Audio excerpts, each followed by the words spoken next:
Salam sejahtera Malaysia, tuan-tuan dan puan-puan yang dihormati sekalian. Selamat pagi tuan-tuan dan puan. Selamat hari Ahad. Tuan-tuan dan puan yang dihormati sekalian, kita sudah menonton debat paling dinantikan di antara Najib dan juga Anwar Ibrahim. Kali ini tiba-tiba pula timbul pula satu artikel yang tiba-tiba menyebut pula Rafizi dan juga timbalan Presiden UMNO Muhammad Hassan. Tuan-tuan dan puan, sebelum saya teruskan, kamu boleh komen. Kamu mahukah kalau Rafizi berdebat dengan Tokmat Hassan? Kamu mau lihatkah kedua-duanya timbalan presiden? Timbalan presiden berdebat dengan timbalan presiden. Kamu mau atau tidak? Kalau mau, boleh komen. Kalau tidak mau pun boleh komen juga. Okey. Ada satu artikel daripada syahbudin.com.net, saya bacakan. Bertarikh 1 Jun 2022, sama-sama timbalan presiden tapi berani tak Tokmat untuk berdebat dengan Rafizi? Saya pun tak pasti berani atau tidaklah. Tapi Najib telah menunjukkan dia memang berani dan telah berjaya berdebat dengan Anwar Ibrahim. Melihat cara timbalan Presiden UMNO iaitu Muhammad Hassan yang telah memperlekikan debat di antara Anwar Ibrahim dengan Najib Razak baru-baru ini, macamlah beliau seorang tokoh pendebat terulung di negara ini. Katanya Anwar sudah tiada idea apabila membangkitkan soal audit forensik dalam usaha menyelamatkan Sapura Energy Berhad. Secara sinis beliau menasihati Najib agar tidak lagi melayan perdebatan dengan Anwar yang hanya tahu mengemukakan idea basi. Katanya lain kali tak payah berdebat dengan orang macam ini, iaitu Datuk Seri Najib. Buang masa idea basi. Nak ambil syarikat ABC pun kita kena buat audit forensik. Apatah lagi ini syarikat minyak dan gas terbesar, katanya ketika berucap pada Convention BN di Kuala Lumpur. Nampak gairah memperlekehkan kemampuan orang lain, tapi adakah Muhammad atau Tokmat Hassan sendiri seorang yang hebat berdebat? Realitinya Tokmat bukan saja diketahui tidak pernah ada rekod berdebat, malah berucap di Dun Negeri Sembilan ketika memegang jawatan Menteri Besar sebelum ini pun hanyalah boleh dikategorikan bertahap biasa-biasa saja. Rasa-rasanya Rais Yatim dan Isa Samad yang sebelum ini pernah jadi Menteri Besar Negeri Sembilan jauh lebih memukau dan banyak idea ketika berucap.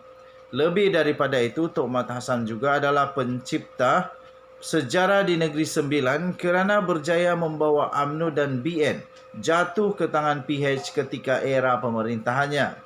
Sementara semua menteri besar lain mencipta kejayaan, beliau sebenarnya adalah pemimpin yang gagal. Jadi kalau dia sendiri tiada rekod berdebat, bukan pula dalam kategori pendebat yang hebat, malah mencipta rekod kegagalan kepada UMNO dan BN, atas dasar apa memperlekeh yang cuba dilakukannya itu? Atau barangkali Tokmat berasakan beliau lebih hebat daripada Najib kalau berdebat dengan Anwar. Tetapi sebelum berangan-angan nak berdebat dengan Anwar, lebih baik Tokmat cuba berdebat dengan Rafizi Ramli, timbalan Presiden PKR yang baru. Lagipun kedua-dua mereka sama-sama berjawatan timbalan presiden.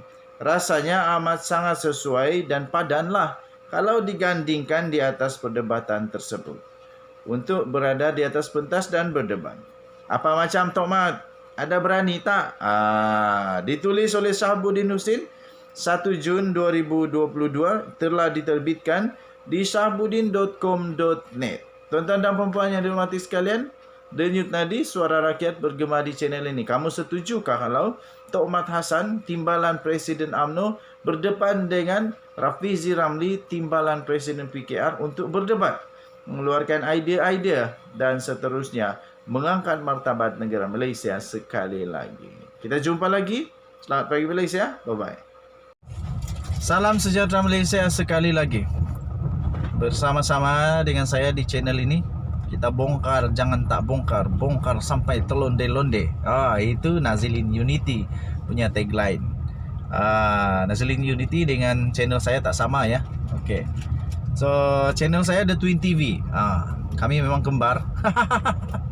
Jadi bukan sama, tak sama langsung. Okey. Denyut nadi suara rakyat bergema di channel ini. Okey, itu tagline untuk channel saya. Lakonan kah, banyak lagi lakonan kah, apakah? Terbaru tuan-tuan dan puan-puan. Selepas sahaja Konvensyen Barisan Nasional selesai, satu demi satu pemimpin UMNO, pemimpin Barisan Nasional buat kejutan. Satu demi satu buat kejutan. Terbaru tadi, baru saja saya upload satu video daripada Anwar Musa. Kejutannya ialah beliau mengaku dan beliau bersetuju bahawa memang dia ada ingkar dengan arahan Zahid. Dia ingkar dengan arahan Zahid, di mana Zahid suruh semua yang setuju, yang mahu pilihan raya ke-15 disegerakan, sila berdiri. Zahid dengan selamba je tak, Zahid pula, Anwar Musa selamba je duduk. Dia tak berdiri.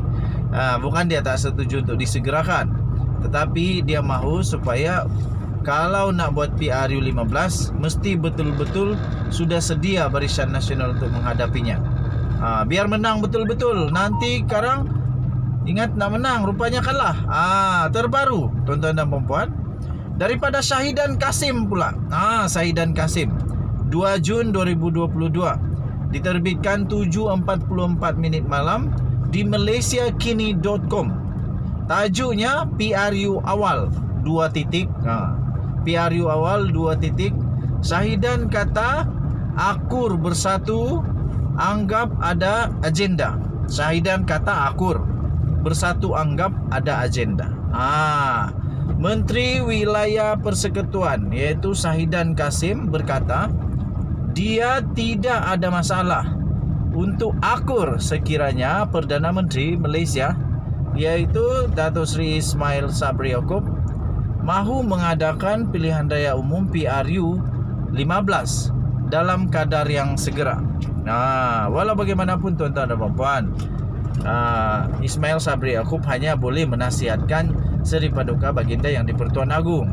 Tapi yang menentukan sama ada lulus atau tidak adalah di Pertuan Agong.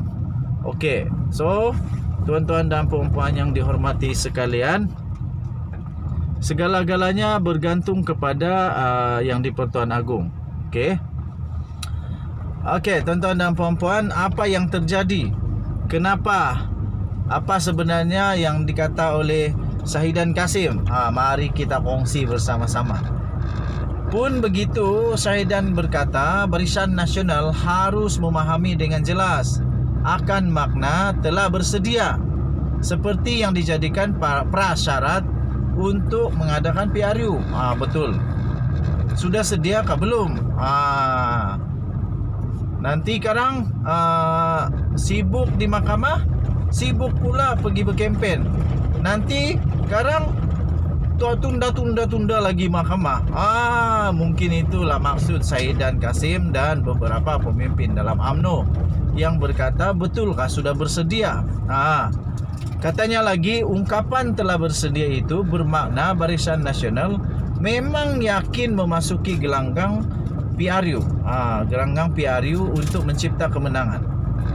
Katanya Perdana Menteri kata bila dah bersedia pilihan raya boleh diadakan bila-bila masa.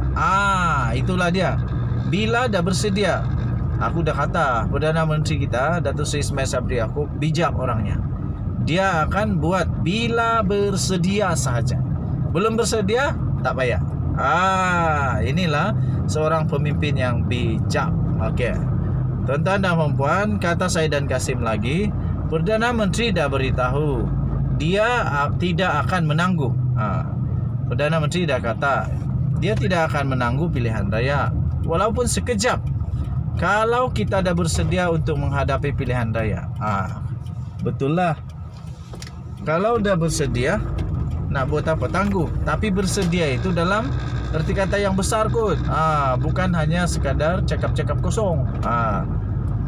Kata Syahidan lagi, bersedia ini bermaksudnya kita pergi sertai pilihan raya, kita menang katanya.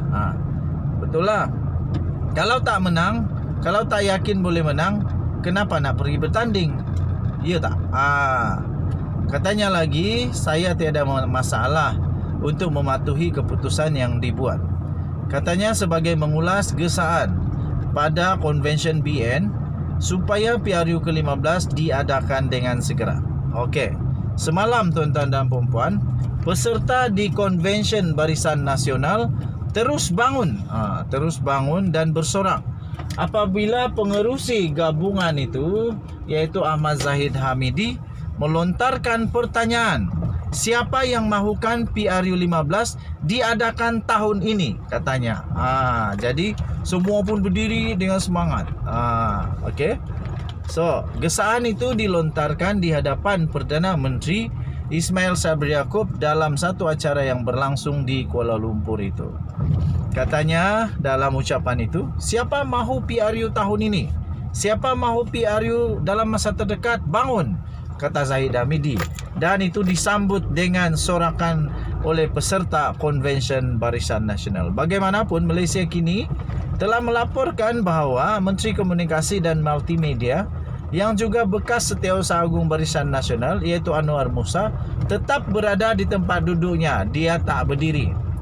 Sementara itu, Ahli Majlis Pimpinan Tertinggi MPT Bersatu, iaitu Muhammad Faiz Naaman, menyelar sikap BN yang berkali-kali mendesak Perdana Menteri agar mengadakan PRU segera.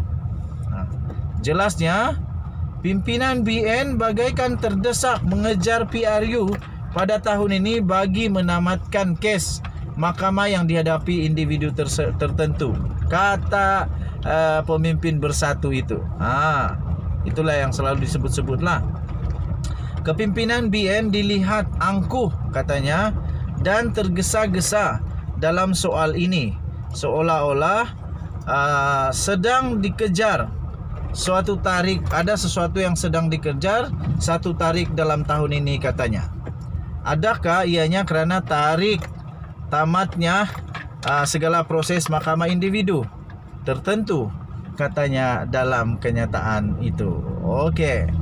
So, saya pun tak pastilah betulkah pasal mahkamah ataupun memang diorang boleh menang. Tapi dakwaan daripada pemimpin-pemimpin parti politik yang lain memang selalu pasal kes mahkamah lah. Okey.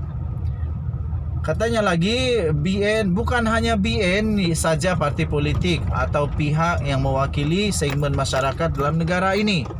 Perdana Menteri wajar mengambil kira semua pendapat serta faktor sebelum membuat keputusan untuk mengadakan PRU, katanya. Tambahnya lagi, kestabilan politik kerajaan sekarang telah diganggu oleh satu kluster di dalam UMNO sejak tahun 2020 setelah Mahkamah Tinggi menjatuhkan hukuman penjara 12 tahun dan denda 210 juta ringgit Malaysia terhadap bekas Perdana Menteri Malaysia Datuk Seri Najib Tun Razak dalam pertuduhan jenayah yang telah dihadapinya. Jadi sekarang Zahid Hamidi pun turun naik mahkamah. Banyak juga kes dia paling banyak. Lepas tu siapa lagi? Ramai lagi yang lain. Okey. So kita nantikanlah apa kejadian seterusnya. Denyut nadi suara rakyat bergema di channel ini. Jangan lupa tekan butang subscribe, like dan share. Kita jaga kita, cintai Malaysia aku. Kita jumpa.